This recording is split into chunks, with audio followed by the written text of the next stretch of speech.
Hello, everybody, and welcome to another Jazz School with me, one of your hosts, Mr. Levi Clay, and I'm here. I'm so used to saying with my good friend, Mike. You're not my good friend, Mike McLaughlin. My girlfriend, Melissa Kelly. How's it going? I'm good, although I feel very guilty sitting here when I know that you are instinctively wanting to go, I'm a good friend, Mike McLaughlin, how are you, buddy? Because I know that Mike somewhere has just sat up in his chair and went, that bitch is doing a live stream with him again. Like, you can feel it in his waters. Yeah. Yeah, nice. So this is our third Jazz School stream where we will be talking about covering the history of jazz and helping some of you guys to get into jazz from a more musical perspective rather than a musician's perspective. Because although Melissa and I are both musicians, I was going to say only one of us is a schooled musician. That's not true. You have a master's degree. Yeah. I don't know how to quite word this, but you know what I mean? I do know what you mean. I mean, the thing is, my master's is in songwriting and it was very academic and very research-based. It was a research-based master's. So I can't say that I'm an absolute whiz with the more sort of music theory side of things. Like, say, when I picked up a book, Django Reinhardt book, yesterday, and it was wonderful. I learned a lot. Great book. But it was also a huge portion of it was theory that was just going quite a bit over my head. Sure. That's fair. Yeah. You are qualified, but you're not a student of how music is played. You're a student of how to make music. You're okay, that's a nice way of putting it. You are qualified as a musician in the music that's moving forward, as in making music, and whereas I am a student of the history of music and how music is made. Yeah. Not how I make music. So I've studied the ins and outs of, playing music, whereas you've studied the ins and outs of making music. Yes. How's that? A pointless waste of time. No, it's not. I'm kidding. No, my master's was really good. It actually taught me a lot about sort of different ways to approach making music. Because I think a lot of musicians in general tend to approach making music from a sort of, we're going to sit down with instruments and we're going to make a song. And that's absolutely one of the ways you can do it. But the other side of it as well is the content of what you put in. A lot of people forget that, oh, hello, Chris Locke. Oh. And Simon is watching and has been enjoying the streams. Hi, Simon. Thank you very much, Chris. Continue.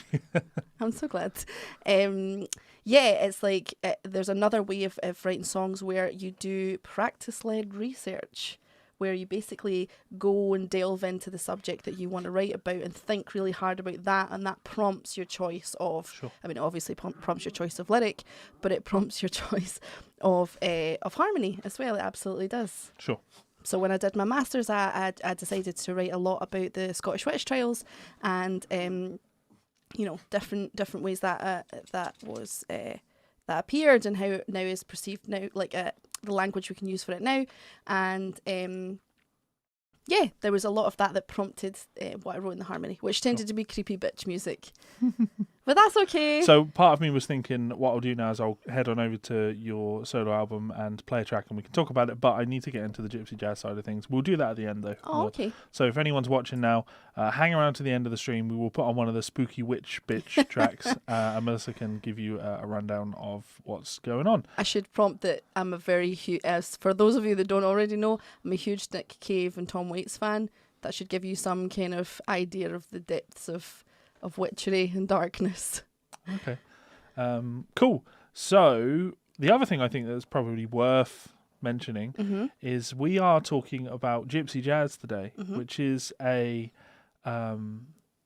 becoming a more and more controversial term, Gypsy Jazz. But I'm feeling we get a pass on this one because Melissa is Roma. Yes. I think it's a tricky one. It is a tricky one. Personally speaking, I'm Roma. At my mother's side of the family, Can't Roma. prove it. Don't have your bangles on. Don't have my earrings on. Yeah. But yeah, I moved around a lot. I've definitely had the experience, not just the sort of, some people have the family, but then they've never moved around and had any of that experience. I've had both. And I don't find the word gypsy all that offensive purely because I've been called much, much worse. So, there's some other words that are really triggering to me that I will fully gypsy punch you in the face Oh, gypsy if you punch. use. But yeah, I don't necessarily find it offensive. I know it's been used a couple of times in Glasgow, particularly, to name things, and people have got really angry about that. Again, I don't know if I take issue with that. There was one in particular that I did take issue because they were essentially just calling something gypsy and then making a very strange bar that they were going to decorate like a Varna, which you can't do that. That's unacceptable. But yeah, Django was a gypsy. He was. Is it Manouche? Yes. So Manouche. yeah. That's why. So I was going to say, a slightly more acceptable term might be to say Manouche jazz. But it feels wrong of me to say I'm going to stick with gypsy because I don't find the term offensive, but it's not my place to find it offensive or not find it offensive. For me, I think it's important to understand intent, right? Yeah. And we are talking about a genre, a group of musicians dating back the best part of 100 years now. Over 100 years now. And we are talking about them 100 years later because we are doing so with nothing but love, admiration, and respect for what they're doing. We're schooling, like it's a jazz school. Like we're talking about them in that sort of like holding them up as an educational tool, as being the masters of what they did. Yes. So, we're using the term with not in a disrespectful way. Like none of that is intended, and I think that is probably worth bringing up. Because I think the classification of I actually do take issue with some people saying, well, why don't we just call this jazz? And it's like, well, it is jazz, but in the same way, why do we call swing jazz, and why do we call like modern jazz fusion? Why don't we just call it jazz? Yeah. And it's because it helps us to categorize. It helps us to hear the difference between different areas of jazz, so you can steer a little bit more into the sounds that you enjoy. So Gypsy jazz. Also, I think there's something in it where there was a part of the book that I was reading in Manouche tradition. Once someone dies, they make sure to destroy sort of any pictures of them and certain artifacts to do with them, and they're careful about when they say that dead person's name. They do celebrate that dead person, but it's very much completely opposite from how we would do it, erecting a tombstone and all the rest of it. But with Django, they're this one of the few people within their tradition and within their culture where they're really happy to speak the name and talk about them and idolize them and all the rest of it. So I think that's important, and we should respect that. Sure. Also, the gypsies and Roma and Manouche and lots of other kind of classifications, if you want, of travellers. It's not like we get given real good credit for a lot of things. I would like to continue to get credit for this one. So I just want to briefly talk about your experience of Roma music, because the thing to understand when we start talking about Django is Django invented a sound with this, with the Gypsy Jazz thing. Prior to Django, that sound wasn't really a thing. First, Chris is asking about the book. The book is The Music of Django Reinhardt by Benjamin Given. The Music of Django Reinhardt. It's fabulous. I feel as though it's maybe like a master's dissertation that has then been fleshed out into book form. There are a lot of transcriptions in here of Django's playing with deep explanations, but yeah, it is. I mean, I've read a lot of books, and there is no better book on any subject. I wish if every subject I took an interest in was written about in this level of detail, I'd be a happy man. There is no better than this. It's beautifully written. Yeah. So sorry, what I was saying there was, Django fundamentally invented this sound. And prior to this, you can go on YouTube now, and if you look up, Roma music from different regions of Europe, you're going to hear something very, very different to what you would hear when listening to this.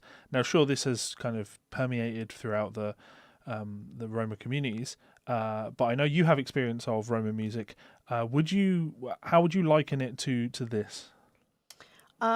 See, that's interesting because I've heard what I would consider Roma music from very sort of Scottish and Irish based Romas and travellers, and it's definitely it feels Celtic sometimes, and it feels definitely tinged with all of that. But a friend of mine, Martin Fell, is a fabulous musician from Glasgow. He runs several different bands where they have Roma players who are doing Gypsy Jazz. That these Roma players, some of them are from Eastern Europe, and I played in one of their bands once, and it was so strange to me because they were using a lot of double harmonic minor, and it was just completely. It was a darker, huskier feel. Than the sort of traveller and Roma music that I'd heard here, played by, lots of different people, including, there's a fabulous band, Duffy and his Gypsy Cafe Orchestra. He's a hilarious man. He's wonderful. He's actually from Newcastle. But that's very like UK Gypsy jazz, which feels, like I say, very Celtic, but also it sometimes just feels like straight blues, I'm not going to lie, which feels feels sacrilegious, but a little bit. But yeah, when I played with some of the Romas from Martin's band, like I say, the feel was, it felt a little bit more, the pace was much quicker and somehow felt laid back and not as frantic. Some of the time in UK Roma music that I've heard, the tempo's very, very fast, but it feels like they're out of control of it a little bit. Whereas, the Eastern Europe Romas that I've heard, they were very much in control of the tempo. The scales with which they were using to lead with were far spicier and darker. Yeah. For want of some better descriptives. Bringing in some of those Balkan sounds. Absolutely. Yeah. They were absolutely fabulous, and it was actually wonderful in Martin's band because he had Irish travellers and Romas from UK and Romas from Eastern Europe, and the sound was sort of, it's a bit mental. Not inclusive language, but here we are. Well, we're talking about Gypsy Jazz. This isn't going to be an inclusive evening. Send your complaint letters to Levi. Absolutely. Not me. For anybody that is watching this and has interest, up in Scotland, over on the Isle of Bute, we have a festival once every year. Hasn't happened for the last 2 years because of COVID. I was going to say thankfully. Damn COVID.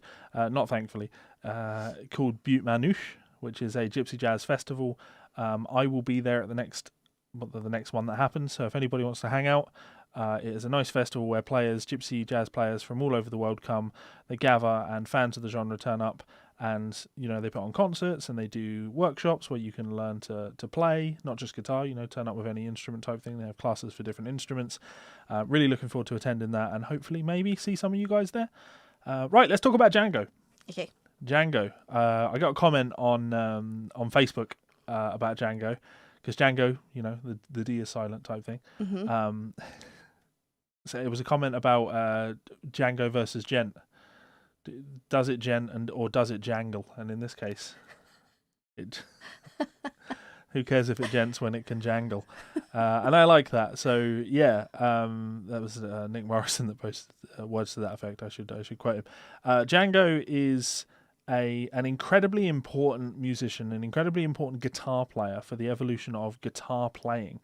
And the main reason I would say that is because people often talk about like Charlie Christian, of course, because Charlie Christian was one of the first kind of first big band guitar players who would stop just being a rhythm instrument and would start playing melodically.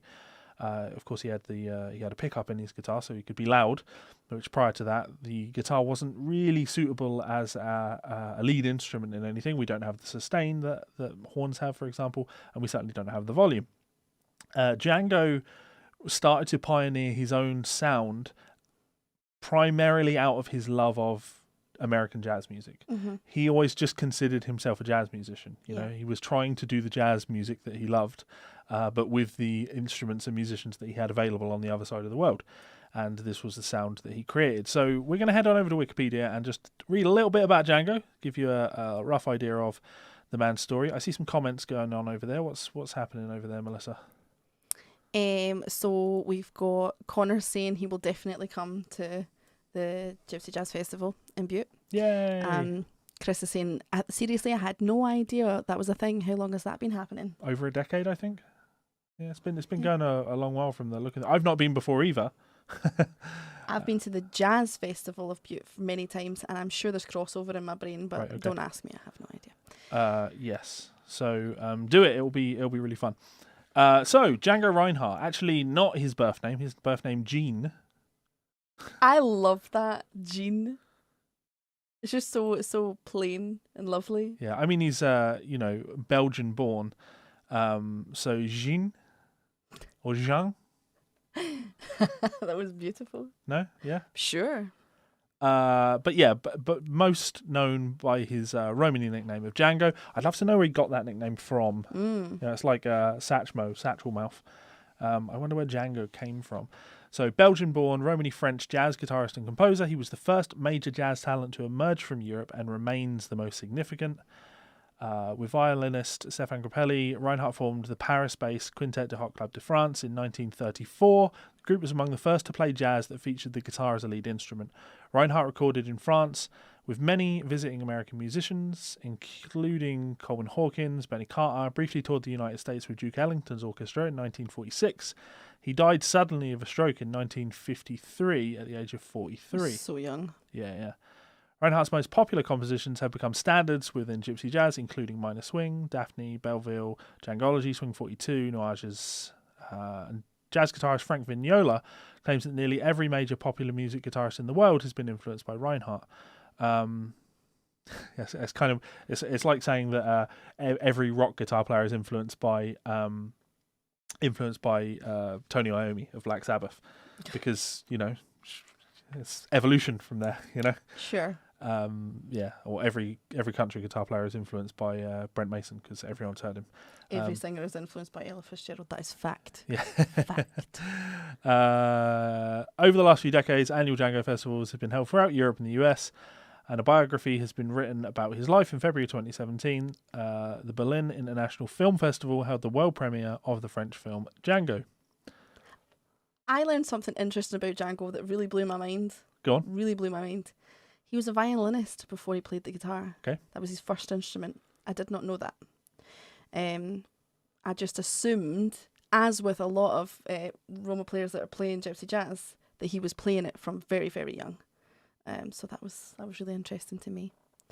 I've also noticed that Chris Long said, those estrogen pills finally worked for Mike. He sounds the same but looks way better. It is a vast improvement. Thanks, Chris. I think.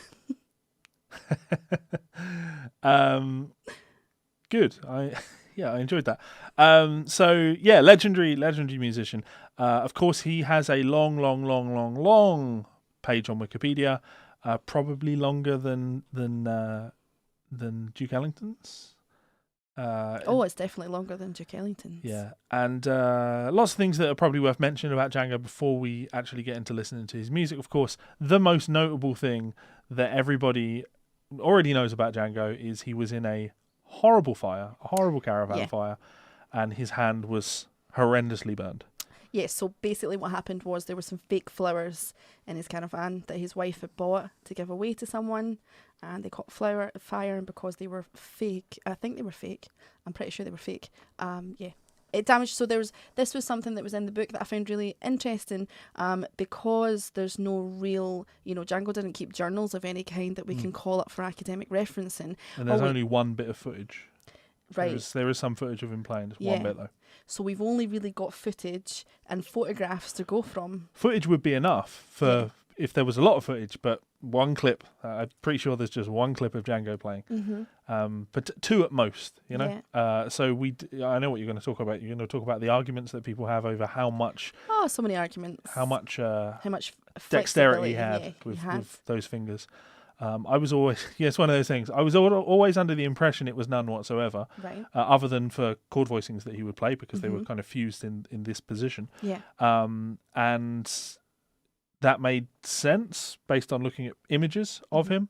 Then I'd hear him play and be like, that can't just be two fingers. In fact, I tell you what, keep talking. I'm just going to bring up a picture of Django's hand so everyone can see this. So also one of the things that I loved was that because of the timeline, when Django did have his accident, he also got really terrible burns on his leg, and the doctor told him that he would have to have that leg amputated so he wouldn't get any gangrene. But he decided, nope, I'm not doing that, and he ended up, I think they were using silver nitrate at that point to try and cauterize burn victims. But he taught himself how to walk again, or how to build strength in that leg. But basically it was like a really terrible accident. It wasn't just people just assume it was just his hand. He was very badly burned.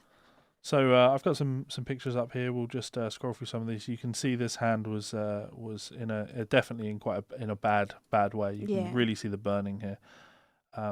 It was not the most useful of tools, but he used it to great use. Interesting here though, in most pictures when you see Django, you see the little finger is placed underneath the third finger, right? Mm-hmm. That's almost always the case, and this is the chord voicing that I talk about. It's something that he would do for that chord voicing. But actually, when we look at this picture, we can clearly see they're the other way around. Yeah. So he must have had some movement in those fingers. I'm sure he had some movement. The thing was, after his accident, he spent a lot of time watching other musicians and then retraining his hands. Wee chap. And no, he's so we were having this conversation earlier on, and I don't know if this is appropriate for now, but I'm going to say it anyway. I think Django was quite a handsome bastard. He gives me Gomez from the Addams Family, and I happen to be in love with Gomez from the Addams Family. Correction, I'm in love with any man that behaves that way towards his partner. Any man. Anyway, I digress. But yeah, he would have been kicking around Paris at the time that people like Sidney Bechet were there. Yep. So yeah, before he started sort of training his hand again to be better at the guitar, he would have seen a lot of these fabulous musicians. Yeah. And sort of had a wee eating period where he didn't get to play, but he could only consume art. Yeah. So let's do a couple of Django stories. These aren't Django stories; these are personal stories. So I've been aware of Django for Django was my granddad's favorite guitar player. My granddad was a guitar player. That's how he met my gran. And when he died very early in my life, he left me a Django CD, which I still have in the house, and with the message of make sure Levi listens to this. And I did listen to it when I got old enough to listen to it, and I didn't like it. I didn't like it. And that's viewership gone. Everyone's like, fuck this guy. But that's because I was young and I was listening to rock music, you know? Yeah, I get it. And the album we're going to listen to today doesn't feature After You've Gone, but that CD that my granddad left me opened with After You've Gone, and that is still my favourite jazz standard, not just Gypsy, but just in general. So absolutely love that. And the other, I guess, the connection, let's do the, because we both have this connection, the 3 degrees of Django, because everyone needs a connection to Django, right? Okay. So I work with Martin Taylor. Right. You know Martin Taylor? I know Martin Taylor. And Martin Taylor, of course, played guitar for Stefan Grappelli for a very, very long time. And therefore, there's our connection our direct connection. We have a very good connection to Django. That's a pretty solid one. I would encourage people actually on the note of Martin Taylor to go and check out the Spirit of Django album. It's so good. Really beautiful album. The reason I mention this, though, is just from conversations with Martin. Anytime you have a conversation with somebody who has that sort of legacy in the industry and they've met everybody, they have stories that they can pass on, right? Like Mike Stern, Mike Stern will tell hundreds of stories that feature Miles Davis, and he does a great Miles Davis impression. And Martin Taylor has told many a story about Django that Stefan Grappelli told him about Django, and I think to describe Django as a lovable rogue would be fair. He was a man that liked his wine, liked his drink, often at the case of his own reliability. Often wouldn't turn up for things because he was off drinking and gambling. And I'm not going to sit here and say I like that, but I think it's always nice to know that these people that we look up to, love, and enjoy tales of had lives outside of the they were humans. They were they with flaws and all. But this is it. Like I kind of and it is like you say. I don't know if it's qualities I would definitely want in a musician now. Of course, now in the careers that we have, if we were working with someone that was deliberately going out and getting smashed and not turning up and too busy, I can't listen to you right now, I'm smoking, you'd be furious. You'd be like, get this asshole out of here. But there's something about hearing about all of these older jazz musicians being complete wild cards, like unreliable, terrible humans, that I find really endearing. Like Sidney Bechet being this massive diva who was like, no one's allowed to be louder than me. I mean, I don't know. There's part of me that relates to that on a cellular level, and I don't feel proud of myself.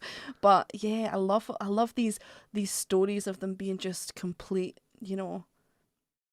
absolute bangers. Yeah, I'm going to run the credits. So big thank you to all of my wonderful supporters over on Patreon. If you would like to support the channel, you can head on over there and do so for as little as $1.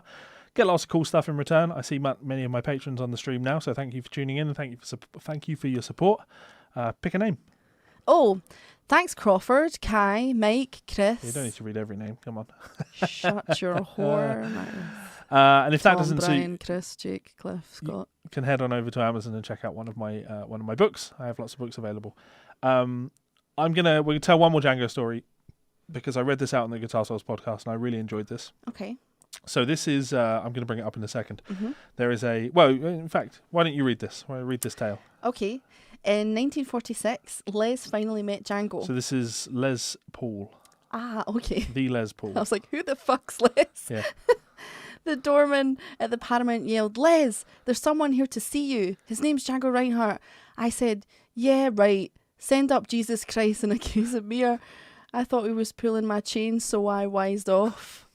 So he basically missed out on meeting Django. No, he's obviously met Django. Yeah, he went down and met Django. Let me bring that up for people so people can see that.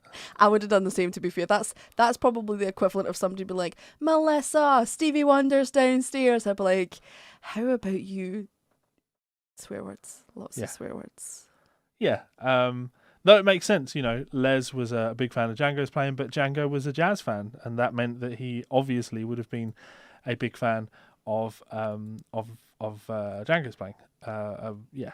I would also like to point out that send up Jesus Christ and a case of beer. If that's not a Charles Bukowski poem, it's definitely a Tom Waits lyric. I've decided that's what it is. So yeah, I mean, Les himself, the wising off like that. Another story that I told on the Guitar Souls podcast was he talked about a time he played a prank on everyone in the studio because he was a master with electronics and things like that. Mm-hmm. He's the guy. He didn't invent it, but he's widely credited as having invented multi-track recording. Oh. He certainly made it something that was usable. Mm-hmm. A tale of him in the studio unscrewing the cap off a microphone and placing a fly inside it, and then screwing it back on, and then laughing his ass off while the recording engineers couldn't work out where all the buzzing was coming from. They'd be looking for this buzz, and there's a buzz, and then it would stop, and they're like, oh, okay, maybe we've sorted it, and they go to record, and there's more buzz. That's evil. So that is evil, but enjoyable because again, yeah, I like it. And actually, just one last time, just really stare at his face on this. Look how happy Django is there. He's such a happy guy. That's a happy guy. He so is. I like that. Right, so the album that we will be listening today is the St. Louis Blues. Yeah, the thing with Django to remember is he recorded 900 singles. Mm-hmm, at least. He never ever... during his life, he had a session to record one full album. Mm-hmm. And he died before it was released. So when it comes to the idea of, what Django album do you want to listen to? Well, there's no Django album that you're going to go listen to. You're going to go and listen to a collection of 78s. So that's what we're doing here. I went on Spotify and I just looked around for one that I felt was a decent length, had a bunch of tracks on that I thought were classics. Like I say, I wanted to go for a one that had After You've Gone on it. I thought you were starting to sing it there, and I was like, oh dear. I was singing it in my mind. That intonation right there, beautiful. What can I say? You should have a new video on your channel right about now, so make sure you head on over to Melissa Kelly's YouTube channel and subscribe. We filmed a bunch of videos in the studio yesterday, and one should be going up in a few days on my channel with a guest solo from an incredible guitar player that isn't me. So looking forward to seeing that. Very anyway, excited. So this is a collection of tracks from various different recordings. Let me bring this up. As usual, we don't stream music. We respect copyright owners. So Spotify link is in the description if you would like to listen along. And if you enjoy the stream, support us on Patreon or with Super Chat tips, as the mighty Chris did. Yeah, Thank you very much, Chris. As always. Gonna spend it on drugs, yo. Kidding, obviously. Are you? That's a shame. You got my hopes up there. Right. So yeah, I'm not going to say short album or long album. Hour and 9 minutes, and there are a bunch of tracks on it. And yeah, there's the Honeysuckle Rose would be a classic jazz standard. Sweet Georgia Brown. Yeah. God damn. Limehouse Blues. I Got Rhythm. There's a lot for us to enjoy on here. So I'm going to press play on this. Well, I'll give you guys another minute to head on over to the Spotify link in the description. Please do go and check it out. And then I'm going to hit play and we can all listen together. Obviously, you will always be able to see what track we're on and where we are in the track in case you want to... Chris, I don't think Melissa would be all that up for us getting hookers. I think the Roma Rage would come out. I mean, sex work is real work. Just not for you. You're not allowed to do it or procure it. Someone wants all of me. Oh, I know. I'm not gonna lie. I'm slightly gutted when I look down that list because I'm like, Django definitely did all of me several times in several different ways. Yeah. Oh, I love that song so much. Yeah. This is. I mean, the thing with Django is if I go back and look at his albums, compilations and then albums, there's a lot of stuff on here. Mm. I quite like all of these Djangaloogies. Djangaloogie. A Djangaloogie. There's so much for you to check out when it comes to Django stuff. It's just it's a minefield. I was going to go to this is a great record, of course, an introduction to the Guitar Genius. Obviously this has After You've Gone on it, and is All of Me on there? It better be. No, it's not. No. So yeah, we'll go with this. So we are going to start listening to the Quintet de Hot Club de France in 10, 9, 8, 7, 6, 5, 4, 3, 2. Enjoy the show.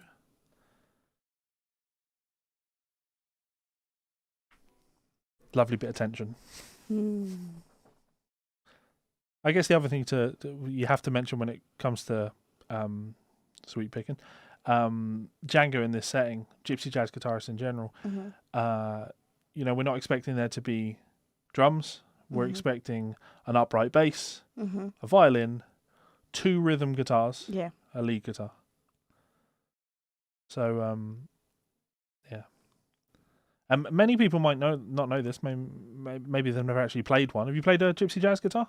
I have actually, yeah. They're loud. Yeah. Horrendously loud. So my friend Duffy, he's from down in Ayrshire. He's originally from Newcastle.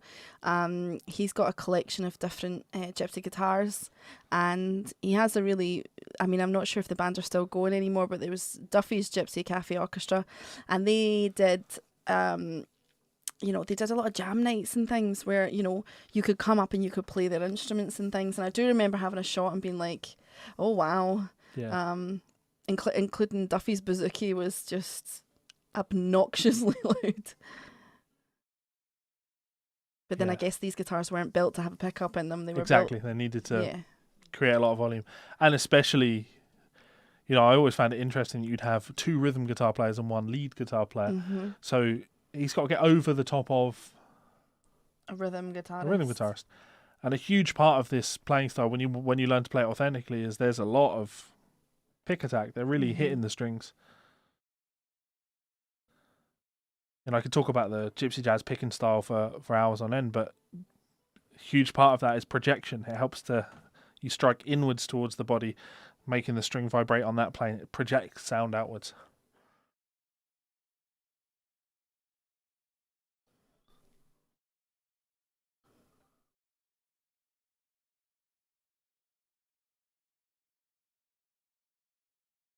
I mean, it's lovely and laid back so far, but there's a lot of that stuff that's played at a blistering tempo that you're just like, why did nobody lose a finger whilst trying to play this fast? I mean Django couldn't afford to lose anymore. Oh, that's so mean. Poor Django. Look at him playing into his gypsy heritage, stealing my heart. I can make jokes all night.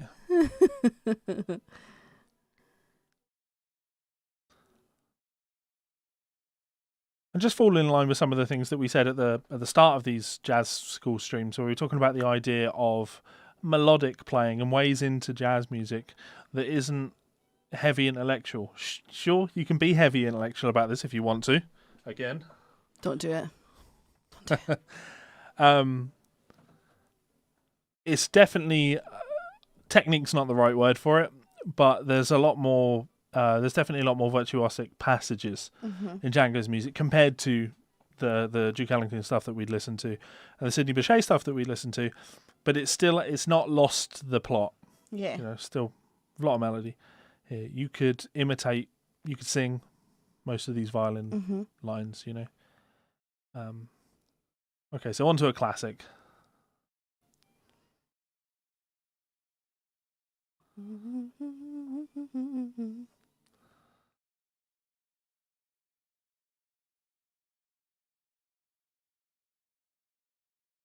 So Martin Fell's band, they had the two lads from Eastern Europe, and they had a violinist, and he was from Glasgow, and it's kind of hilarious listening to them because you can hear their influence from sort of Eastern Europe and the music that they've been brought up on and the traditional music they've been raised on. Then you can hear this wonderful violinist playing along to what he's obviously listened to. He's listened to a lot of Gypsy Jazz, but he was also a trad player for Scotland, so he was used to playing, you know, traditional Scottish music. Like, for any of you that have never actually sat and listened to traditional I'm not going to talk smack about traditional Scottish music. I mean, we're sitting listening to Gypsy Jazz and you're talking about Scottish music. I'm just saying, the combination of those two is glorious. The other thing I guess that's really interesting about Django's music, and obviously he has a huge following around his style. There's a real split in the community. There are some Gypsy Jazz guitar players I know that are very much of the opinion that the only way to play Gypsy Jazz guitar is just with two fingers, and they do that. They just play with two fingers. Oh wow! It's a bit overkill. I mean, I play with 5 fingers and I still find most things difficult.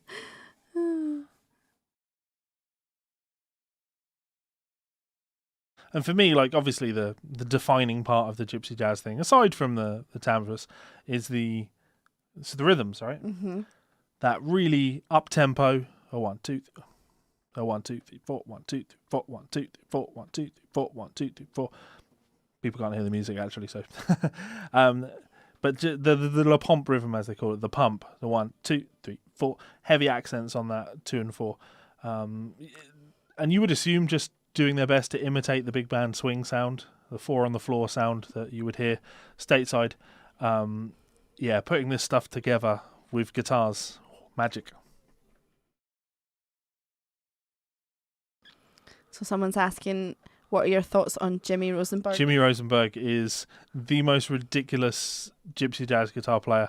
I have transcribed Jimmy Rosenberg on my YouTube channel. Love his playing. Absolutely love his playing. I've got a bunch of transcriptions of his stuff. In fact, one of my clients wants me to transcribe some more of his stuff at the moment. I'm waiting to hear back from him.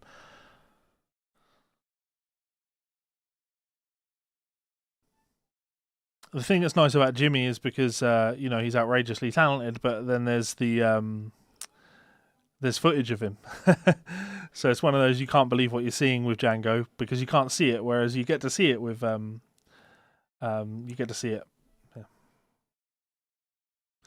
There's a wonderful book, and I should have brought it out, on Gypsy Jazz rhythm. It's a big book, really going into the minutiae, if you like, of different regions' approaches to the pump rhythm.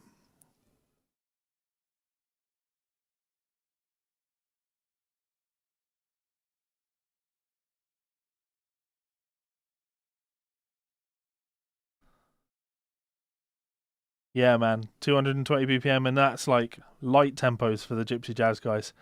Jimmy Rosenberg is often pushing 300, isn't he? It's outrageous. Ooh. 1 2 3 4, 1 2 3 4, 1 2 3. It's just nuts. Love it though. You ever tried to dance to Gypsy Jazz? No, I'm one of those jazz fans that turns up to a gig and folds my arms and stares at the players. Ah, come on. So here's a question, and I'm going to throw this one out to everybody that's in the live chat. When we were at dinner with friends the other night, they asked, so what's Gypsy Jazz? And your description was, it's like really fast guitar playing. And that's the first thing that popped into your head. But obviously, it's not the most fitting. I know, but I know I was also dealing with people that are not going to be like, they want a very basic explanation of what I'm talking about, rather than me trying to be like, let me explain how smart I am, blah, blah, blah. Sure. So, if you in the comment section, what would you, how would you describe Gypsy Jazz to somebody that's never heard Gypsy Jazz? It's a hard one, isn't it? Because I want to describe it using other music terms, you know? Like, I want to say it's acoustic European jazz. Sure. But to a non-musician, that doesn't really mean much, does it? I wonder if at some point we're going to have to start calling it acoustic European jazz. A good time, yeah. I'll go with that. I agree, Pierre.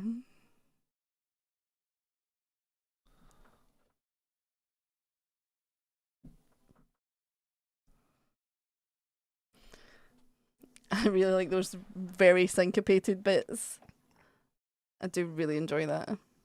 On American Jazz. Bluegrass swing, okay.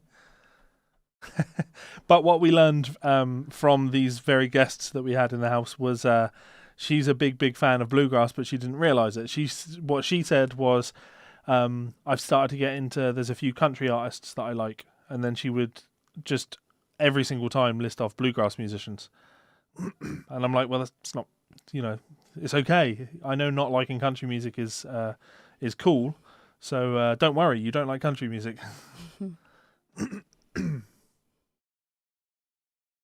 Jazz for dancing with Central Eastern European roots.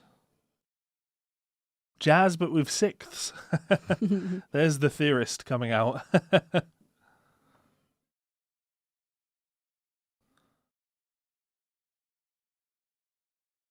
It's a fair point though. Like, you see a minor chord and it's Gypsy Jazz, you don't play a minor chord, you play a minor six. I love a minor six. Well, you like a minor six because of where it takes you. Yeah. Whereas these guys like a minor six to stay there. No, a minor six is the bus, not the destination. Ooh.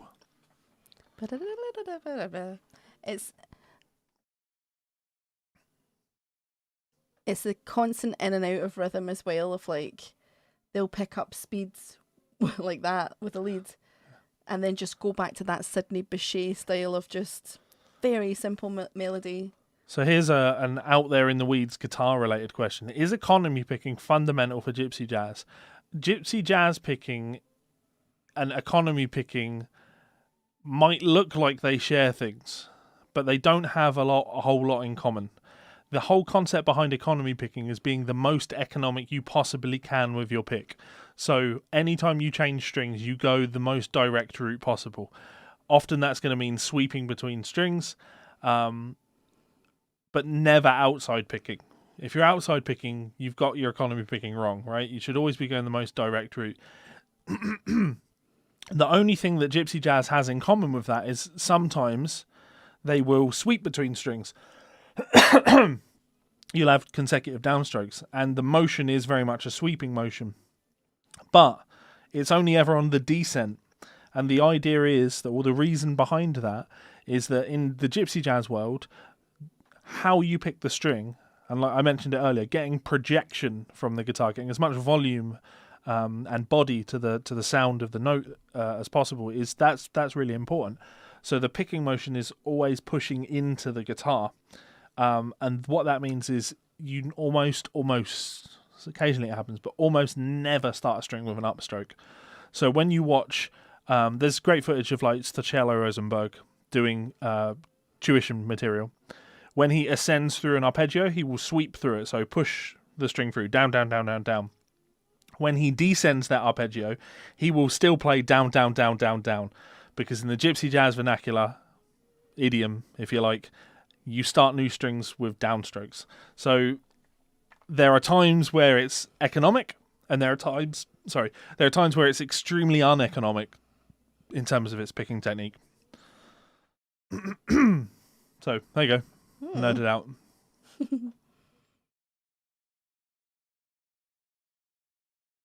I agree with Chris. Not liking modern country is a good thing. Not liking old country is sacrilege.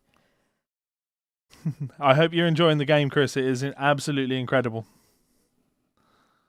I turned Chris onto Neo. Oh, really? Yeah. It's actually a really beautiful game to watch.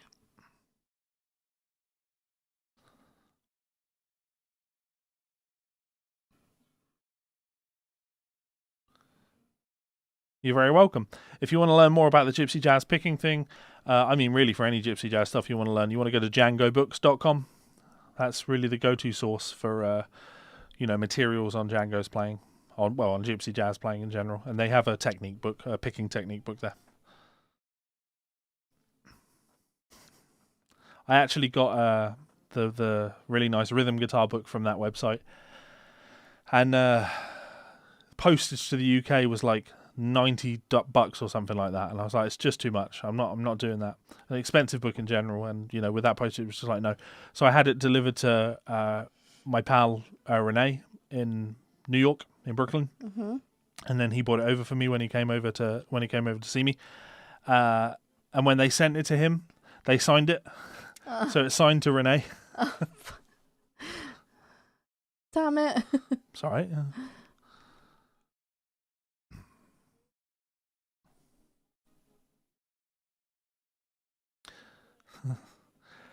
One thing that I would also point out with this playing style, and you were kind of doing it in that Instagram video that you put up when you were playing the blues with me. We had this rhythm, right? That's what we were going for there. This is exhausting on the picking hand just to play rhythm guitar in this style. Yeah. This is exhausting. I mean, it's something that, so I don't use a plectrum when I play guitar. I used to, but I just stopped after a while, mostly because I kept losing them, which is a ridiculous reason to stop using a plectrum. But yeah, even with a pick, I can imagine you'd end up with some kind of repetitive strain injury.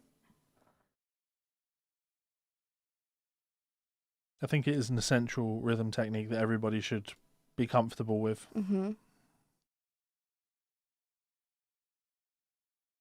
Now, for anyone that is actually listening along to this, I apologise for talking all over it, but that's kind of how I want these streams to go now, like lots of conversation, because otherwise we're just sitting here like this and not doing anything. And I feel bad for that, because I want to just sit here and listen, because it's beautiful. Just have like a nice glass of wine.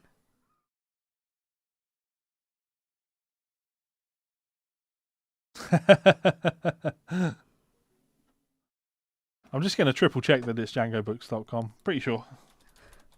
Finding computer programming. I know. Oh.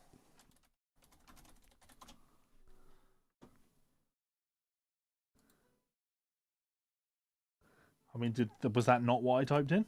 Oh, I don't know. Oh, I didn't put an O in there. There you go, djangobooks.com.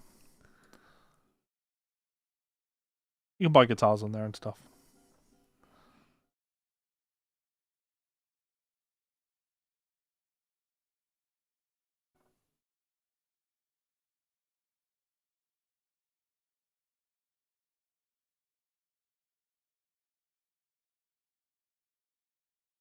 Thanks for that, Chris. Don't understand.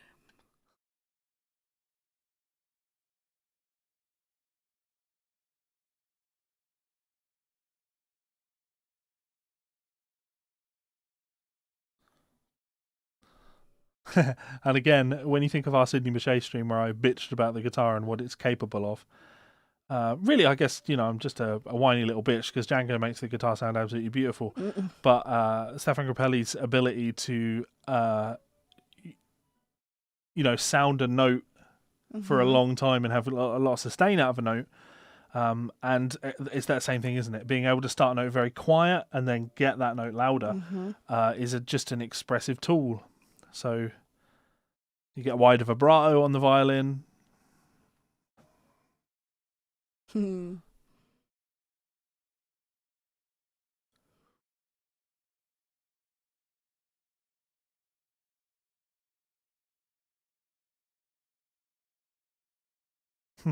It's funny because obviously because I'm so into country music.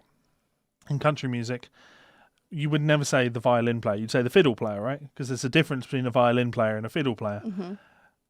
What's this? A fiddle? Jazz violin, isn't it? It's yeah. This is a slow version of Limehouse Blues.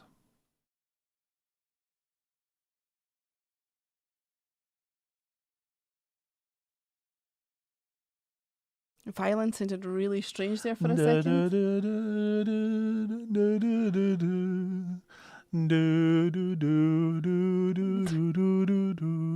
We've lost him.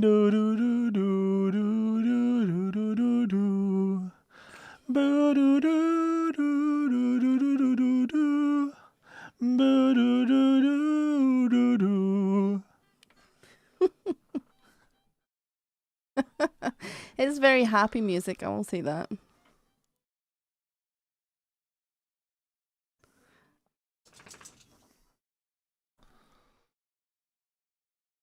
Also, I'm noticing that your favourite song is next. I do love It Don't Mean a Thing, yeah. It's still not... All of Me? No. After You've Gone. I'm still raging you managed to find a one Django album that doesn't have All of Me on it. Well, I managed to find the one that doesn't have what I want to listen to too. You're right there. Tired.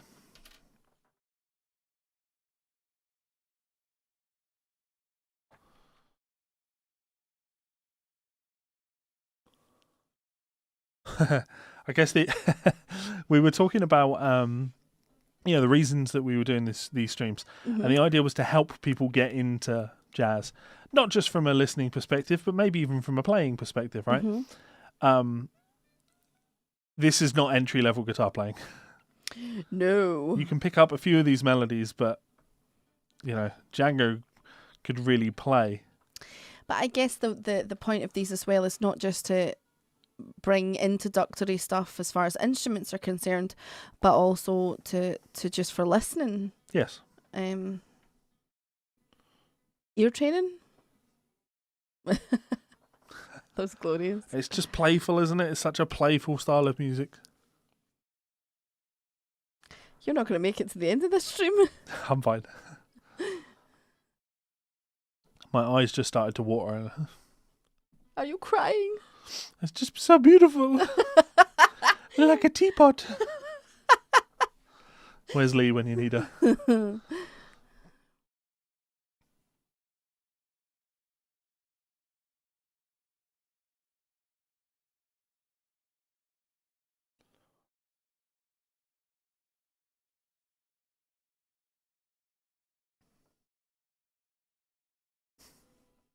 I kind of want to come in and say, and I made this comment before on the Sydney Bechet stream. When you listen to this, certainly when I was younger and I listened to stuff like this, I couldn't latch onto it because they're old recordings. Yeah. They sound like old recordings. You can hear that vinyl hiss because these are all you transferred from vinyl, right? Yeah. Beautiful. But I take issue with that. Like, there's a nostalgic thing around that vinyl hiss, but again, that's not what the band sounded like in a room. No. Sure, but then again, the hiss of vinyl.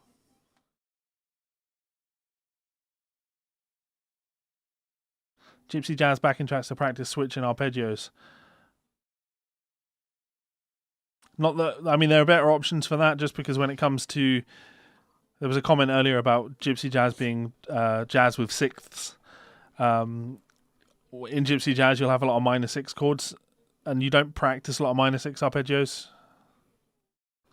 See, Chris likes vinyl because he grew up listening to it. God bless you, Chris. I am not a record snob by any means, but I'm also a record snob. I do love records and I have a lot of them, and I've collected them over years. And I've said this to Levi a couple of times because Levi's like, but I've got fantastic Sonos and things in the house, and what could you possibly get from vinyl that you wouldn't get from a really fantastic sound system? And I'm like, well, it's the tactile experience of having a record in your hand and reading the back and looking at the pictures and taking it all out and putting it on. And also when you've got people over, you experienced it the other night, just saying to someone, go and pick a record, just go and pick yourself a record. And you could see Lucy going into the records and getting really excited and picking them out, and Sure, but she could find that record and then I could play it over my Sonos sound system on Spotify. And sure, but she wouldn't get the same tactile experience of having the record. No, she can do that. She can find the record and then she can go put it on the record player, and then I'll just press play on Spotify. I will fight you to the death. The gypsy's coming out again. Hello, Ian. How's it going?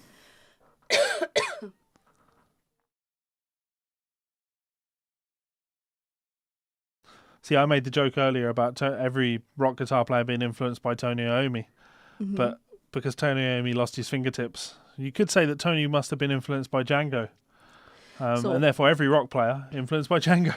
Tony Iommi. Yes. What did Tony Iommi do? Lost his fingertips. Oh, okay. Just the day before he quit his job in a steel factory to do Black Sabbath full time.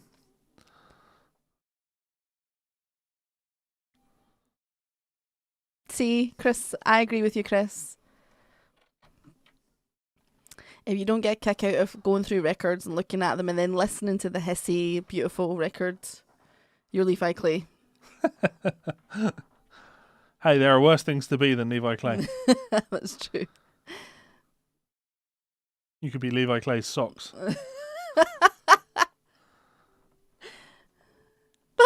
That was grim. Yeah. What Mikey's come for his he wants to come up. Midstream cuddle. Morning, Mikes. Have a cup. Aww. Every time he's just like, you've ignored me. Wants to come and say hello to his dad. Mikey, Mike. Do you like Django? Let's find out. Mikey likes Django. Do you like Django? Do you like Django, Mikey? Do you like Django? Do you like Django? He's like, this is beautiful, Daddy.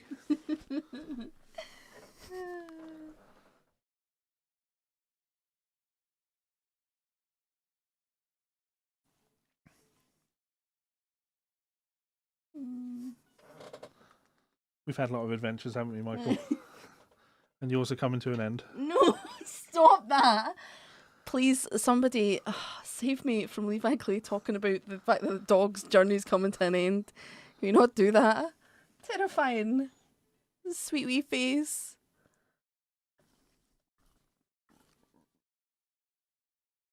Jazz doggo.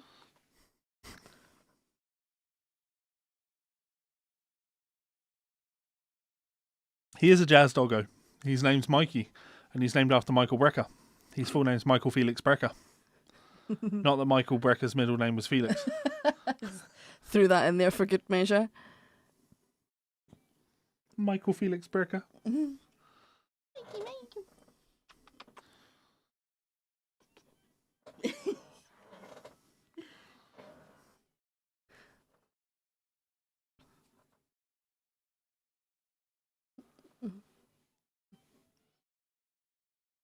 It's now tradition. We're going to have Mikey up in the middle of every stream.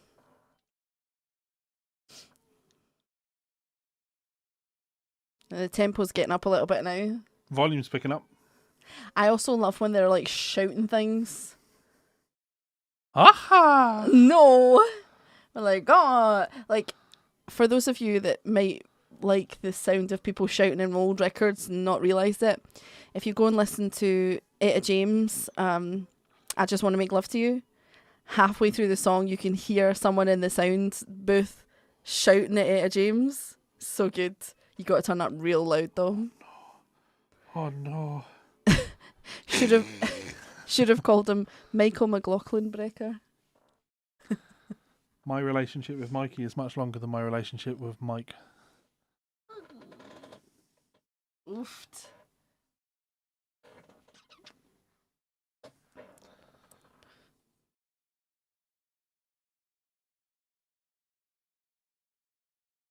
This feels like it's leaning more towards American.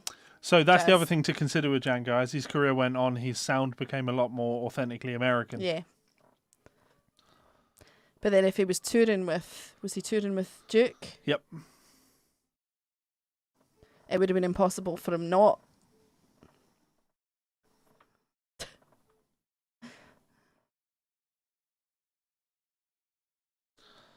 We'll go down then. Hold on. Bye, Mikey. Brover's just sat over there like a fat little demon, as always. I'm raging about the fact that he's not been involved in all the cuddling.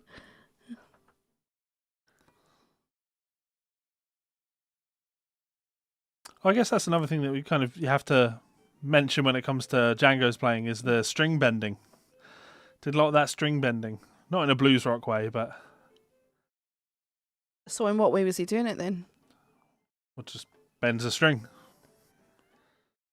I just mean in terms of the vocabulary. I'm not saying he's playing blues licks. Oh, okay. Just because in jazz, we don't, as jazz guitar players, we don't use vibrato or bends. Play dry as a nun's tit.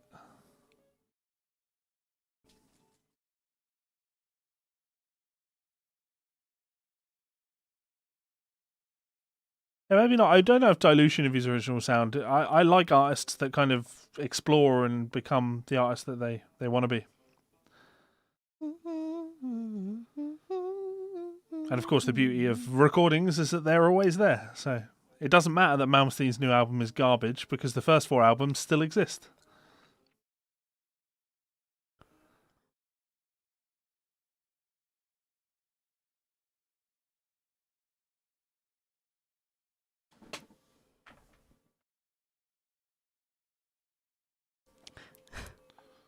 Chris said, obviously, me talking about bending strings in a jazz way, carefully out of sight of any other jazz players.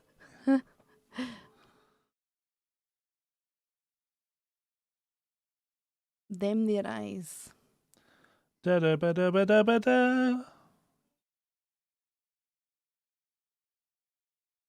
We're not going to get you singing on this stream.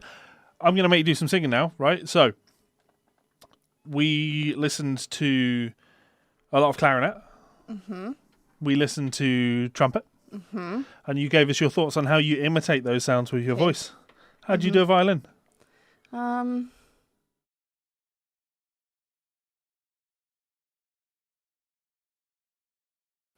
It's obviously a lot more trebly instrument.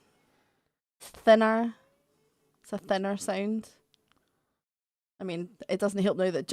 God damn it, Django. Can you bugger off for a minute? So Stefan can come back. It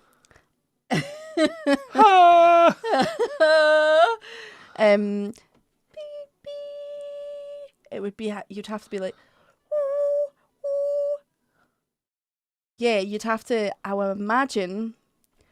You would have to make your back of your throat very, very, very wide, but you'd be aiming it all upwards to create a really sort of thin, higher set sound. I need Stefan to give me a lick.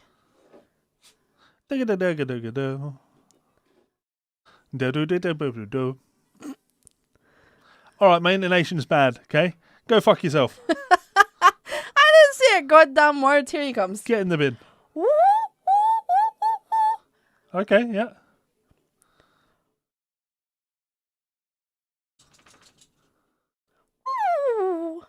Yeah, okay.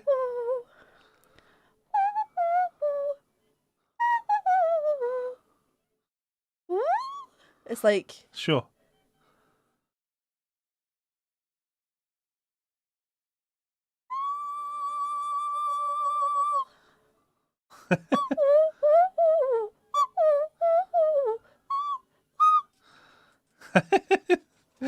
That's fascinating to me.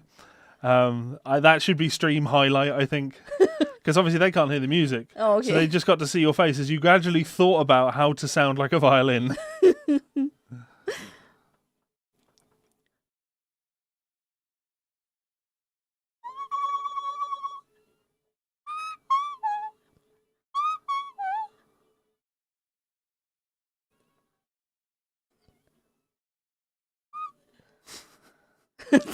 You guys are not hearing it, so you're just hearing me making squeaky noises. That's okay.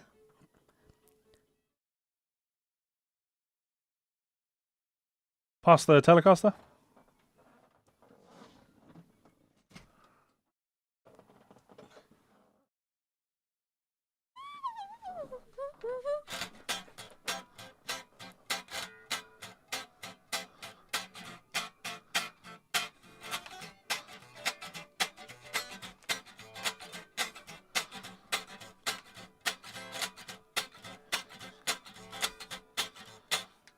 I'm just trying to hear what you're doing. Nothing in particular. I just wanted you to sing a note over the top. All right, go then.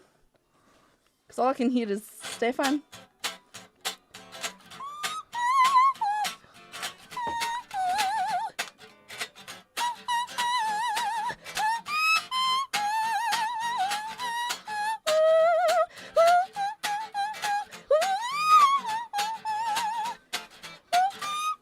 There you go. Okay, yeah. There you go. Fair play.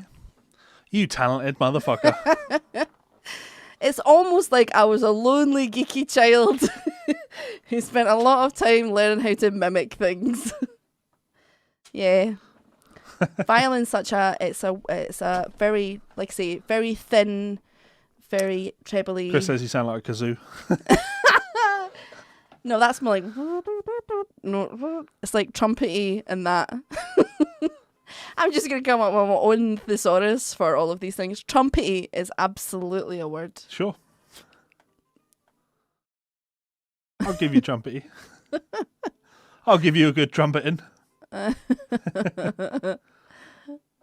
we go. See, they like that. Thank you. You're entirely too kind. This is where you take... Hang on. I've literally never tried to imitate a violin before in my whole life. This is where you take your hat off and you go...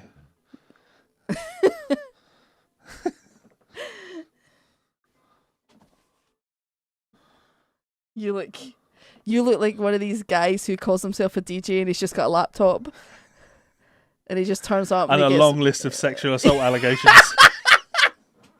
You said it. Mm-hmm. They call me Frankie Three Fingers. I don't even want the jokes that are coming after that. Get a room. You don't want a room with Frankie Three Fingers. No, I do not, sir. Thank you very much. I'm quite happy with a wide open public space with Frankie Three Fingers.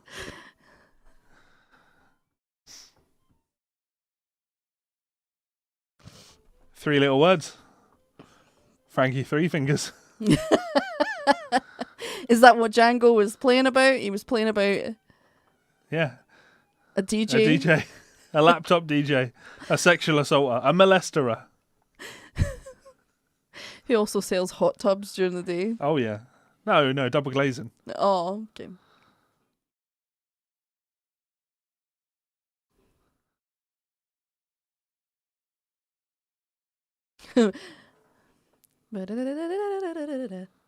That's like the violin part behind that is like country, yeah, like train imitation stuff. You slide into that. Bah, bah. Yeah. There's that country song, Train, Train.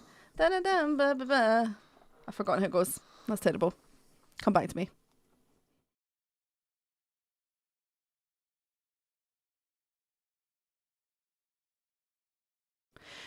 So do we know when Django went on tour with Duke Ellington? Was Stefan Grappelli there, or was it just Django? Let's have a look.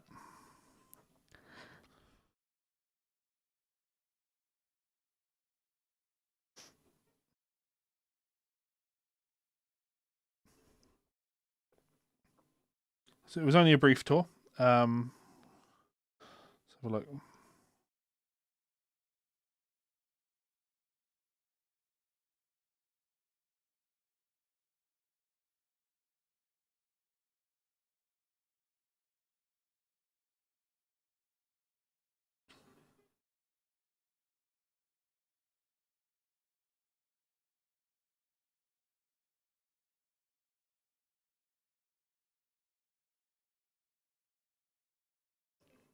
You find it? Okay, so Grappelli chose to remain in England while Reinhardt returned to Paris before undertaking an only moderately successful visit to America, where he performed in a new style using an amplified archtop Duke. So, yeah, so Stefan Grappelli didn't go out with Duke.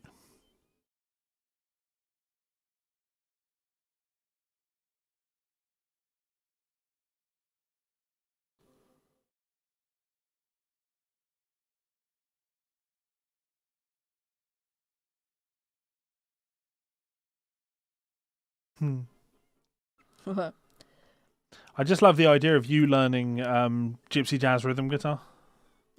It's just, it would be so hard.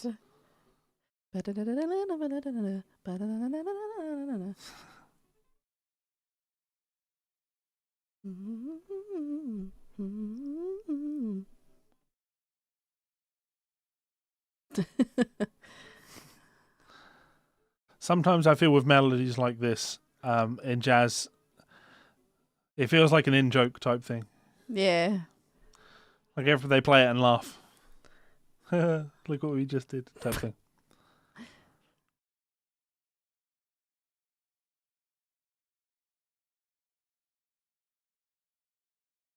Now we're talking.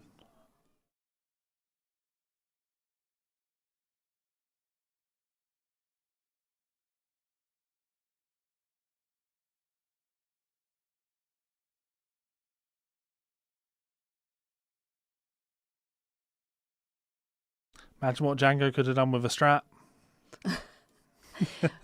So Django never got the chance to play electric, really? He played an archtop with a pickup in Duke Ellington's band. Right. Duke Ellington's band. Django playing the guitar for Duke Ellington. That would have been a gig that I would want to go to.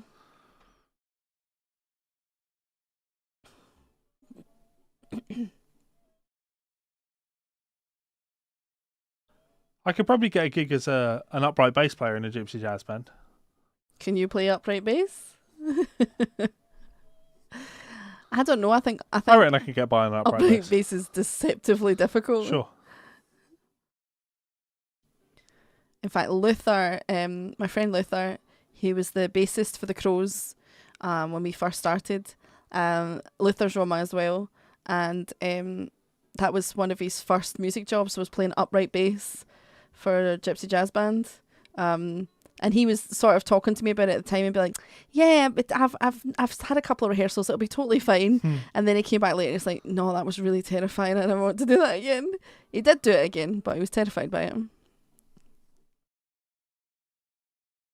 Yeah, same, any Django gig.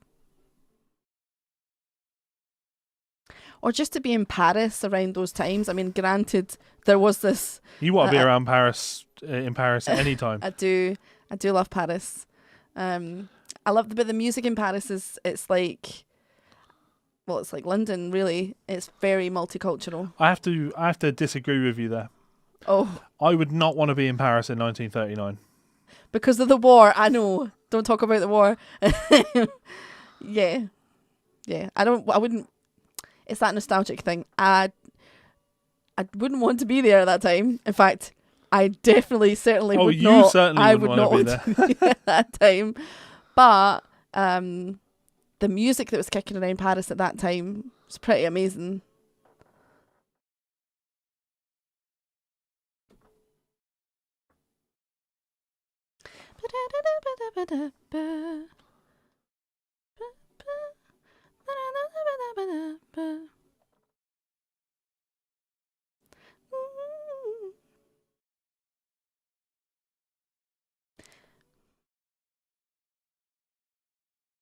I can't wait to hear Sweet Georgia Brown.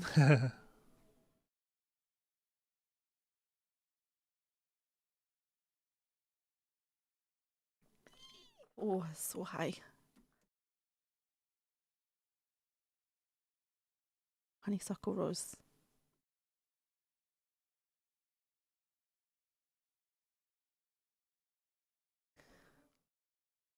There's so many of Django's songs, like, Minor Swing and all the rest of it, where you hear them everywhere for everything.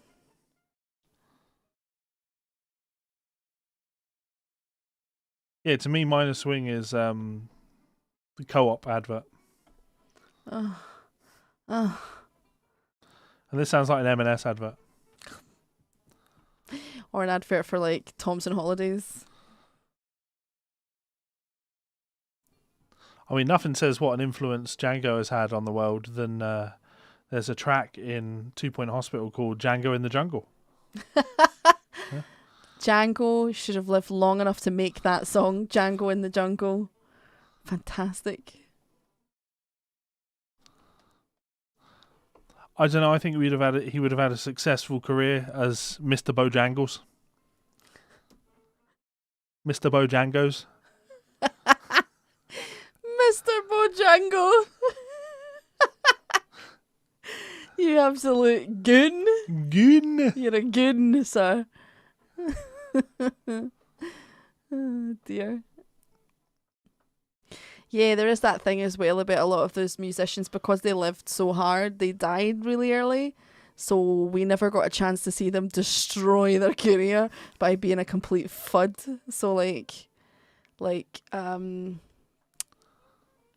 think of because the problem is with soul music in particular, a lot of my soul heroes didn't die young, and I wish they had. Because they just went on to ruin their career or release music that's so dire. I can't even, yeah. To be fair, I felt like that about Zakk Wylde for a long time.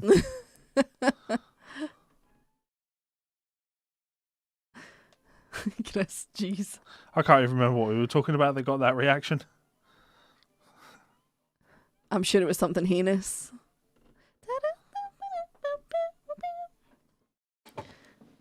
Must be Mr. Bojangos. Tatty Bojango.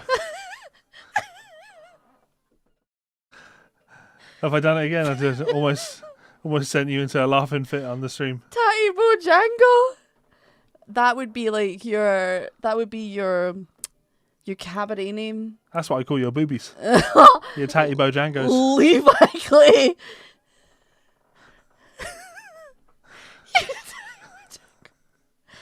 I'm gonna fuck you up right now. Let's full screen you for this. Tatty Bojangos. Shut up. There's a band name in that. Melissa Kelly and the Tatty Bojangos. Good lord. You alright there? Yeah, itchy back. Lower. Sideways. Other sideways. Yes, welcome to the live stream. If you've just arrived, we're talking about Tatty Bojango scratching Levi's back. Quality streaming for you here. You're welcome. You are correct, Chris. You're correct, sir. I don't believe in too much information. Yeah, I do. There's information and there's no information. I genuinely believe telling your stream, regardless of how many people are here, that you go my chest. You chest.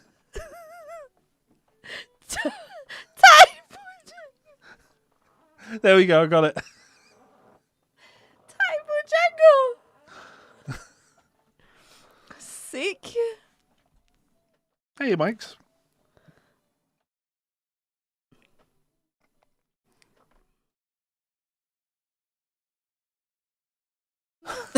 Ho! Oh.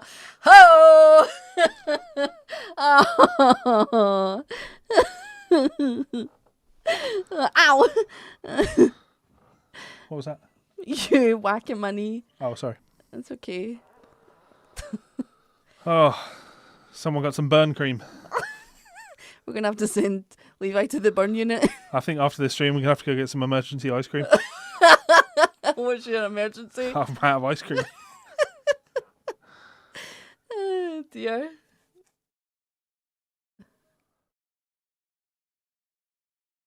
I just think there's so much that any musician can learn from this stuff. Mm-hmm. I mean, I'm always going to look at it as a vocalist and what you could learn as a vocalist and a songwriter. And I, I love equality. You know, I love me some equality. Yeah, I guess, would you call that ear training though, what I'm talking about? So a lot of the time... No. Okay. I think a big part of ear training is the not just listening to something, but the engagement in the thing. Okay. You know what I mean? Yeah. What you're doing is an important side of like musical development, which is expanding your musical diet. You know, taking your medicine, if you like. Yeah.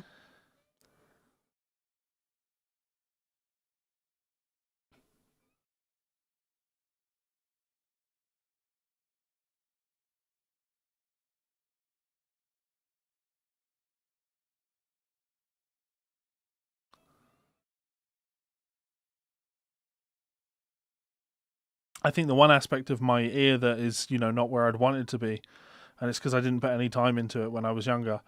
You know, I would want to listen to stuff like this and just hear the harmony. Not chord names, but being able to.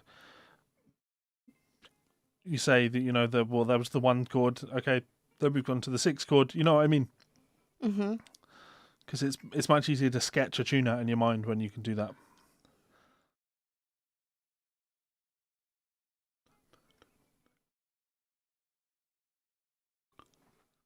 Ugh. Still awake. Still with us? Good.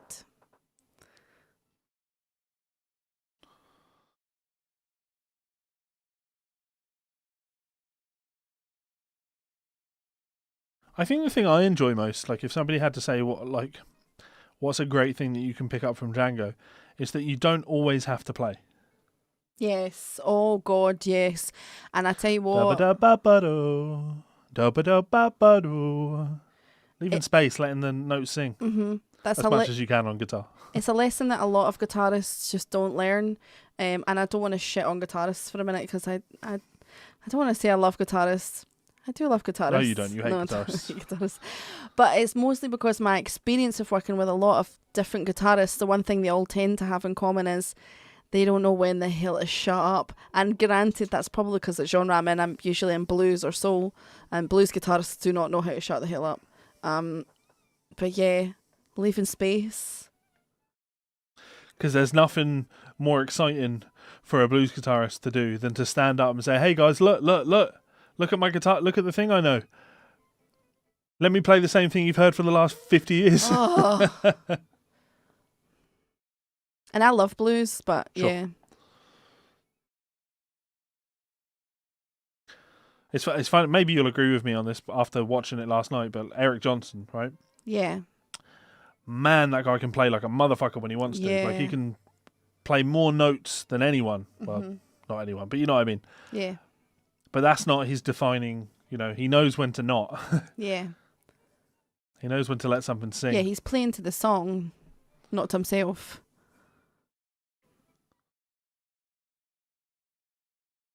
It's not knowing what notes to play, it's when it's when not to play the notes. Yeah. Here we go. I love Like I Sweet bend. Gingerbread. Well,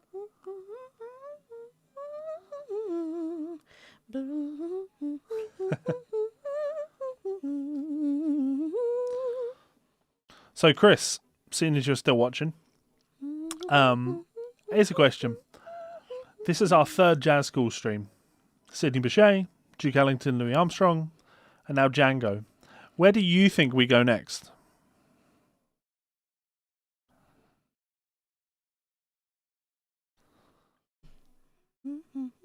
We had Austin City Limits on last night, and it was not watched that in years, but it had me looking for an Eric Johnson Strat.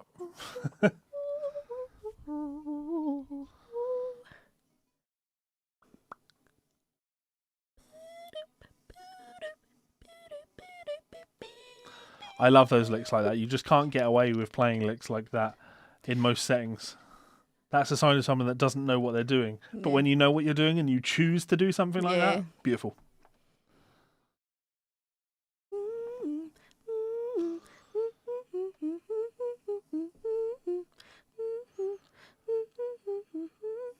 That is an interesting question, isn't it?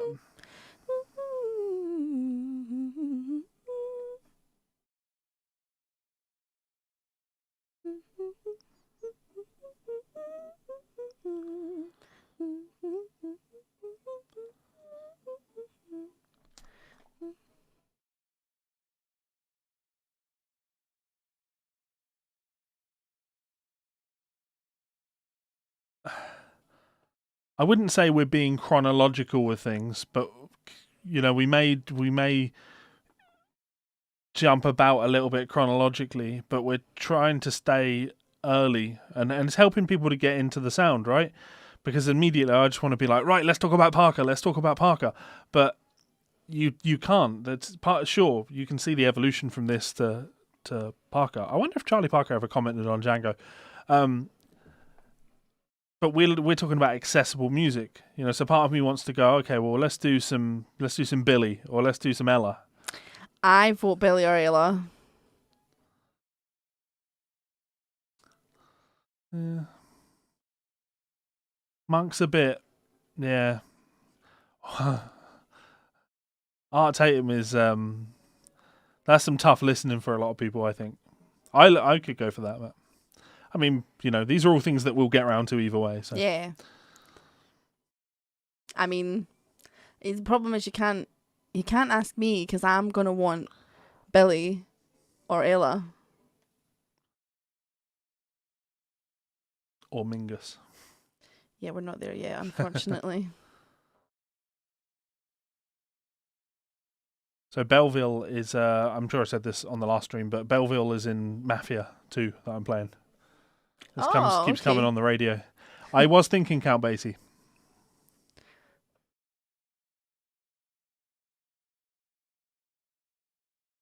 Because then we could just be working through Sir Duke.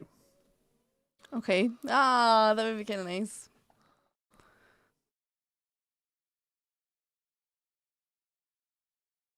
Da da da da da do.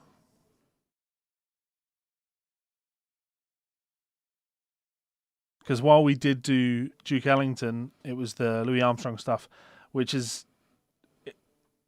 not big band. You know, to have a jazz orchestra might be cool.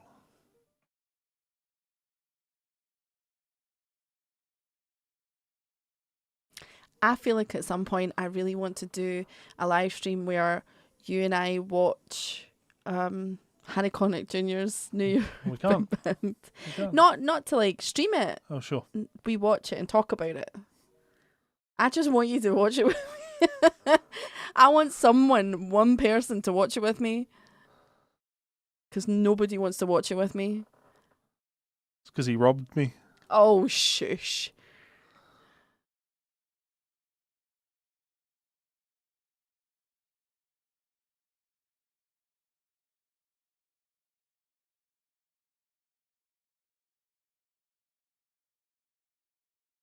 Those little flourishes of vibrato and he's playing are kind of fun.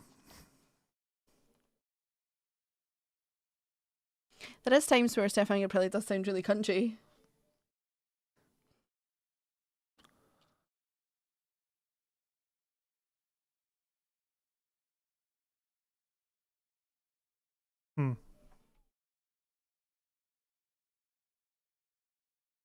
It's funny, as the years have gone by, I found myself thinking that I can learn more from the violin than the guitar. Not because there's nothing to learn in the guitar, but I can't do the guitar thing in this setting. Oh, okay. So you're not up for doing like a gypsy jam?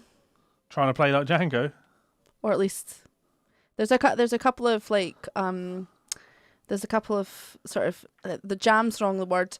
There's a couple of master classes in Glasgow occasionally where they have gypsy jazz musicians come in and they have a circle and everyone goes along and they learn. Oh no, I'm totally up for that. Yeah. I love gypsy jazz as a genre. Like as you know, there's a big gypsy jazz book next to the bed. Yeah. Or I've not looked at it that much, but you know, I bought it because it's a style I'm fascinated by. I have a mandolin and a banjo, Chris. You do? Yeah. And a pedal steel.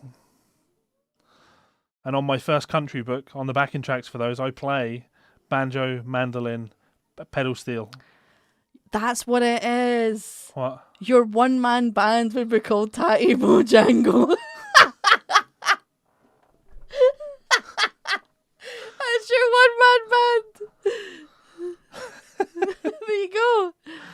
Thank you very much for tuning in. Really interesting stuff. Top 3 tips for a pop rocker getting started in jazz. Well, that's an easy one.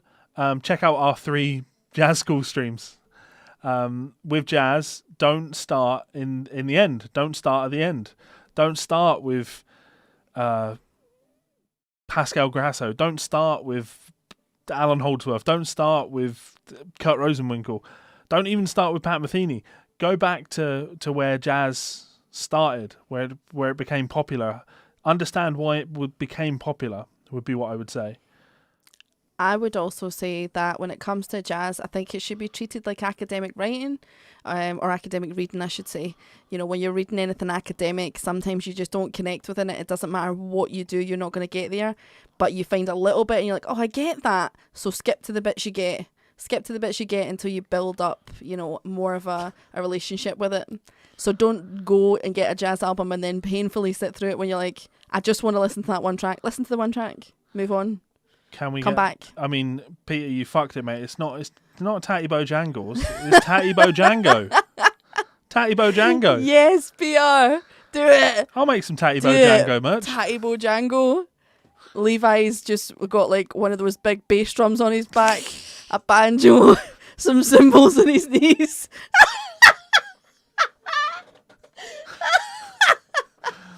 The cackling witch has joined us. And we'll get you like some patchwork trousers. And a fucking tie-dye waistcoat and a smelly white shirt that's not been washed for 4 years. Oh, look like the dad from Steptoe & Son. Yeah. Tatty Django. Perfect. So, you said top 3 tips for getting into starting in jazz. Listen to a vocalist. So listen to some Ella Fitzgerald. Because the easiest way to connect with any music is the human voice. And, you know, Ella's beautiful. And she had a nice voice too.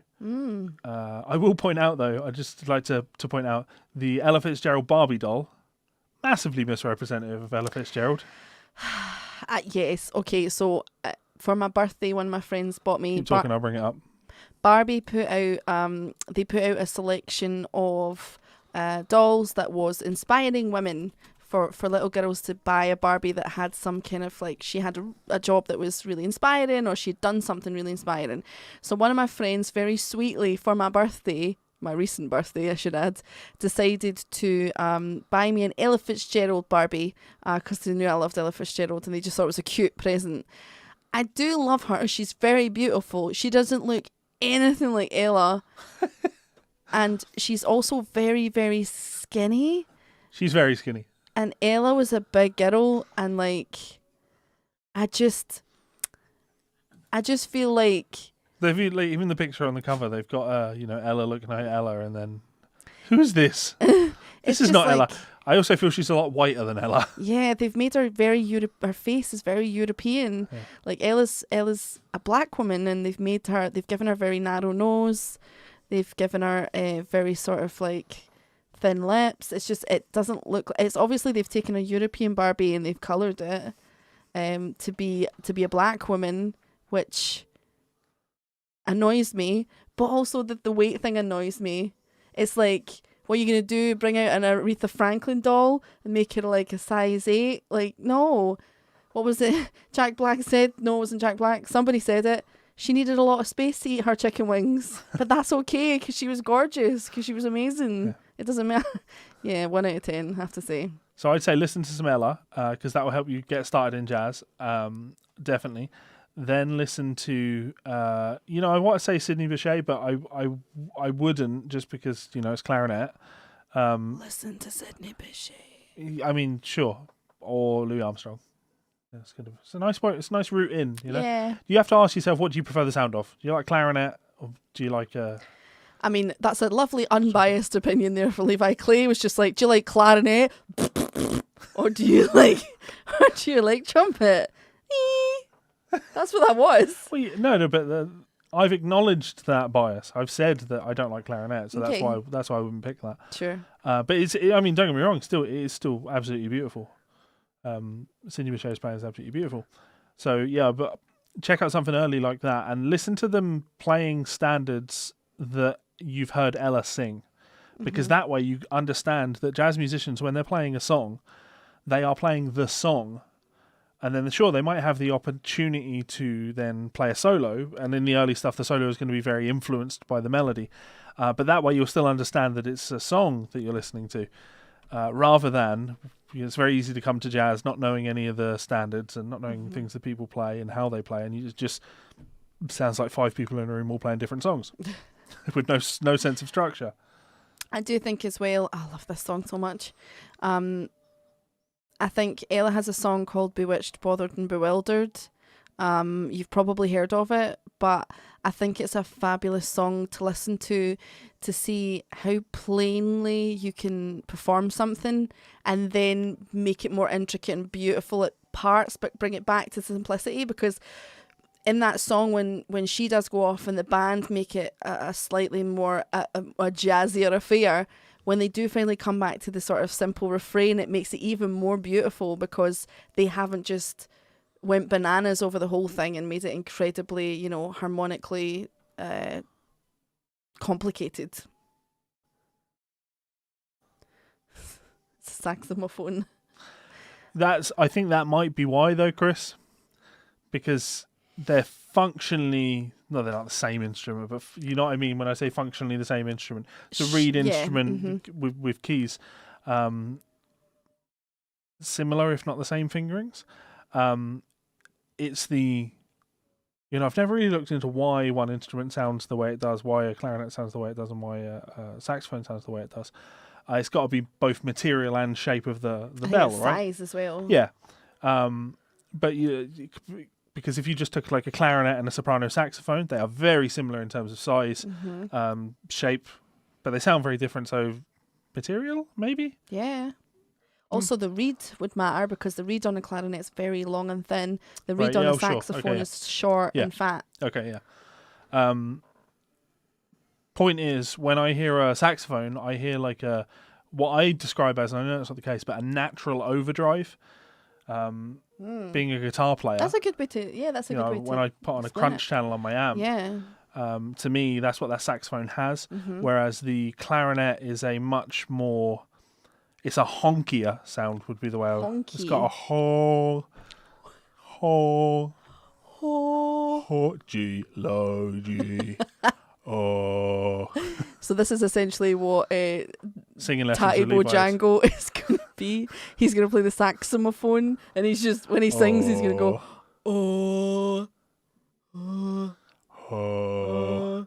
happy birthday to me.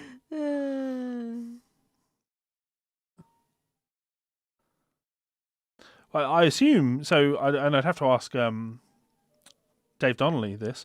I assume that you could just attach your clarinet reed to a saxophone. I don't think you can. Why?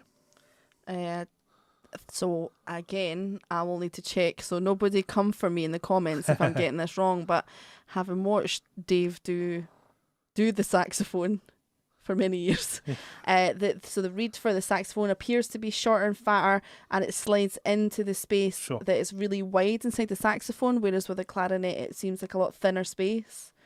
So it doesn't. I could be wrong. Not huge, not like, I'm not talking like a straw, but it's definitely thinner, it looks like. Again, don't come for me, I don't know for sure. And I also, I've said with saxophone versus clarinet, to me, clarinet is the sound of European jazz, saxophone is the sound of American jazz, and I like the sound of American jazz. Deaf sax. You tell me about a band that has a saxophone in there, thank you, scientist, I'm on board. You tell me about a rock band that has a clarinet in, no thank you. You're a clarinetist? Yeah. No, that doesn't work. Don't be down on the clarinet. It's a beautiful round sound. Sure, I agree.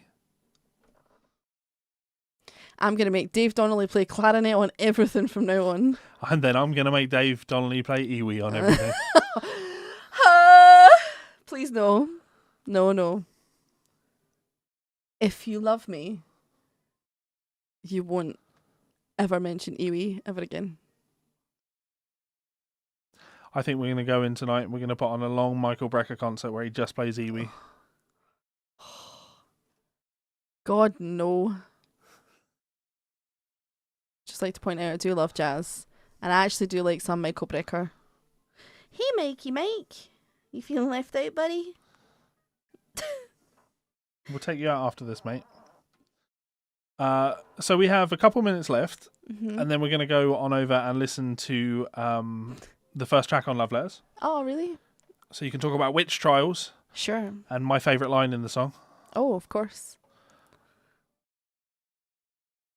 So what do you think of this album then? What do I think of this album? Yeah. Or everywhere? Tatty Django only plays Iwi. I agree. Peter, pack it in right now. Don't make me find out where you live. My first album's going to be called Lewi. Tatty Django, Lewi. Like a Levi in the night. Tatty Django. Fuck's sake. Yeah, well, I mean, you know, none of this is new to me. I've listened to more than my fair share of Django. So on your scale of like the best guitarist in the world for contribution, not skill. Sure. Where does Django rate? He's up there for both contribution and skill. Sure. His contribution is as I say, he created a genre. He truly created a genre. On the Gypsy Jazz front, there was the Gypsy Jazz. This sound wasn't a thing until Django, and then after Django, everybody in that community they were just trying to sound like Django. It's not like the American jazz thing where there were lots of people making similar sounds and, you know, influence was widespread. It's a singular point of influence in that genre. So in terms of influence, you know, I would say that his influence is probably more monumental than any American jazz musicians. Right. So you know, all the respect in the world for his influence in terms of his ability and how he plays. Where I rate him in terms of guitar players that are worth studying.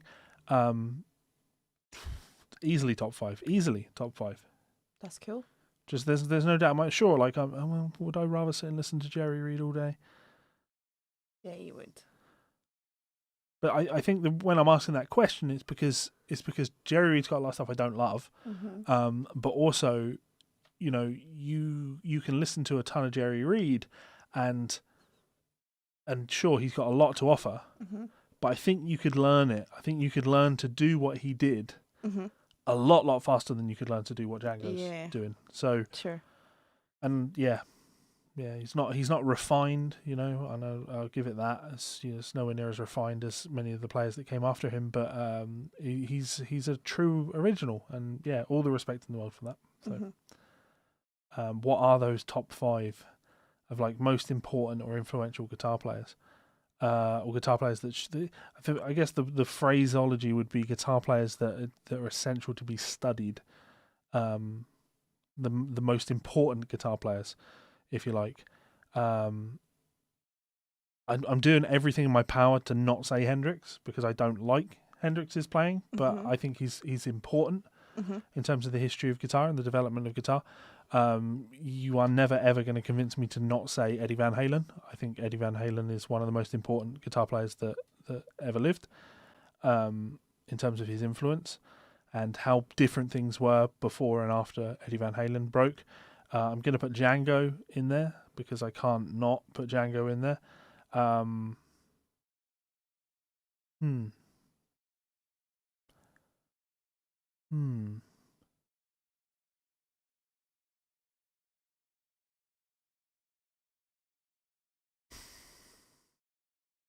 trying to decide which of the 3 kings I would go for.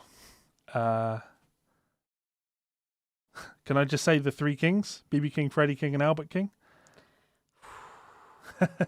As one entry, I should point out, as one entry. I will allow it. And I just say that because although it would kind of make sense to go a little earlier than that and talk about someone really important like Robert Johnson or Son House or Booker White, in terms of the blues that I like, those guys would be a little bit more it. You know, T-Bone Walker. Yeah, maybe. I would go for B.B. King on that one. Yeah. Mm-hmm. Really, yeah. So it's a really difficult one. Top 5. I'd have to think a lot more about that, Peter, because it's easy for me to just throw out who my favourite players are.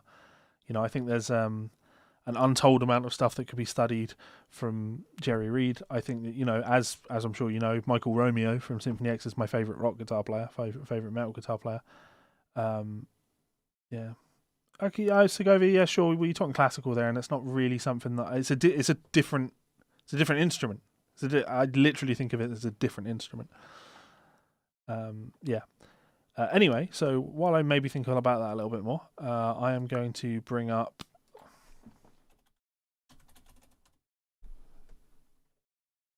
Melissa Kelly's solo page, Love Letters to the Master. And we are going to listen to, and I'm going to play audio for this one, so I guess I can do this. Because I don't respect copyright of my girlfriend. Right? Thanks. Love Letters to the Master. What's Love Letters to the Master? Love Letters to the Master is an album that I wrote. I wrote it entirely on my own in my tiny flat in the East End of Glasgow, and it's about talking about things that women have to do and put up with in modern society through the retelling of the Scottish witch trials. The Scottish witch trials were particularly nasty. In fact, compared to England, England was the Taj Mahal compared to what we did up here too. I want to say witches, but really it was just women. We widespread criminalised women in Scotland during the late 1600s and onwards. And some of the punishments handed down are they were horrifying, obviously. But I found some of the stories from particularly Glasgow and the way women were treated in Glasgow at that time, and right up until sort of the mid-1800s, things like a woman couldn't live on her own. It wasn't allowed. She would then be seen as sort of somehow deviant, somehow other, something wrong with her if she's living on her own. Women weren't allowed to live together, and not in a sort of, thinking that they're gay, but two women were not allowed to sort of be gossiping and alone and all the rest of it. Just some crazy stuff. And I did find some of the stories that were coming out at that time about women and all kinds of things to do with victim blaming and rape cases and all kinds of stories. There was a weird, it's almost like the Scottish witch trial, were like a horrifying foreshadowing of just how women in Scotland in particular are viewed in their place in society and what we are and aren't allowed to do. And the punishments handed out to women as well. The punishments handed out to women were particularly evil compared to what was handed out to men. So at that time, if a man and a woman were found to be having an affair, the man would end up being fined. He'd probably spend a couple of days in the local jail. But a woman would end up being paraded through the street wearing something called branks, which is a giant iron, wrought iron fortress for your head, and there's a spike on it that holds your tongue down. If you try to talk, it will impale your tongue. And it's like that level of criminality or criminalizing women. Yeah, I found that all fascinating. So that's what Love Letter's about. It's a horrifying it's a horrifying album. Okay.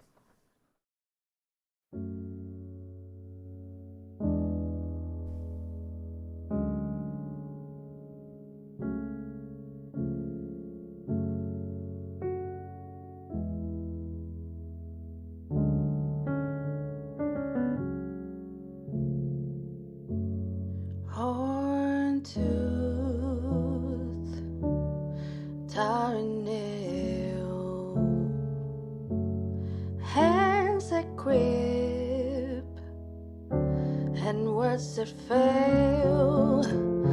Was there ever any doubt the tree was rotten from me inside out? Just a mistake to learn from. Give me a stake to burn on. Bow your head and kiss the ring. Sign your name and commit the sin. Will you love me?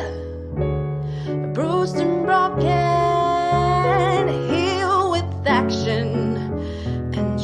unspoken. Give me a curse to hide from, family tree My favourite line. to hang from, pretty girls with guilty eyes. Thou shalt not fuck or tell lies. Father, please forgive me, for I am human. Love thy master and follow to ruin. Give me a cause to bleed for. Give me a God to kneel for.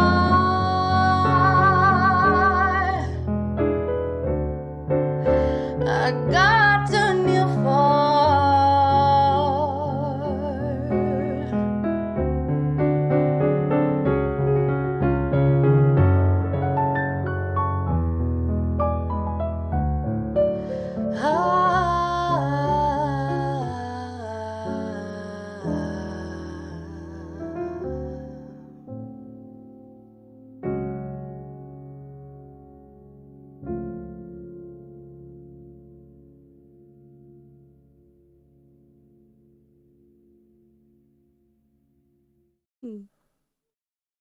Pretty girls with guilty eyes. Thou shalt not fuck or tell lies. It felt fitting, just purely because some of the rules handed down to women were so abhorrent and so oppressive and all the rest of it, and it was so hypocritical as well, because the church at the time in Glasgow and Scotland were committing the most heinous acts, and essentially what they really were complaining about was that they didn't want women to go out and, you know, be autonomous. They didn't want women to go out and have sex with anyone. They didn't want women to be, you know, have a brain in their head. So that line felt right. Although I do enjoy hearing it in your accent. Guilty. Pretty girls with guilty eyes. Thou shalt not fuck or tell lies. Tell lies. Yeah. Father, please forgive me. But for I am human. I can't believe you remember it all. Love thy master and follow to ruin. Yeah. But what I will say is Love Letters is a dark album, but it does have an arc in it. So I like to have an arc in all of my albums, in the sense that if, you know, just that it comes to a sort of happier, warmer ending. So, I mean, is it very massively influenced by people like Tom Waits, who make music and don't give a fuck about your feelings and don't give a fuck about whether or not you want to be happy that day? Yes. I love Tom Waits and Nick Cave and music to get devastated over. So, yeah. Levi cover incoming. Do you want to cover Love Letters? Oh, dear. Tatty Django's Love Letters cover. I'm going to go down the shops tomorrow and get myself a tuba. A tuba! A tuba! Just like... Thou shalt not fuck. Thou shalt the fucking tell lies. Okay, cool. So I'm just going to run my credits. Thank you to all of my wonderful supporters over on Patreon. You guys keep the channel going. You are incredible. Thank you very much for your love and support. You see Renee's name there, the man that signed in my Django book. Yeah. Good people. So thank you for supporting the channel. Link in the description. You can support the channel for as little as $1. You can also head on over to Amazon. Check out one of my books. I have several available. I should have another one out in the next let's say next 2 months. It should be out in the next 2 months. Putting some finishing touches on that at the moment. And yeah, I would appreciate it if you would check that out. Hit the subscribe button, all of that good stuff. Anything you would like to close with, Melissa? Is there a new video on your channel? There should be. I haven't yet went and looked, but there should be a cover of Gabrielle's Dreams. When I was very young, I loved Gabrielle. She was a UK artist that did a lot of R&B and soul music. And then later, in about in the week, I've got a cover of Tom Waits' Chocolate Jesus coming out. So keep an eye out of that. So you can go over to my YouTube channel and subscribe. That would be very, very helpful. I'll post the link. Thank you very much. The video's not up. that's okay. I'll go find out what's up with that. But yeah. Thank you very much for having me, and thank you very much to Chris for asking lots of lovely questions and being on my side for a lot of things. Someone should be. Your people have been persecuted long enough. Chris, you're a Gypsy sympathiser, and I love it. Thank you very much for tuning in, guys. Go subscribe to Melissa, and we will see you for another jazz school next week. Melissa Kelly, until next time. Bye, fuckers. Time for Django.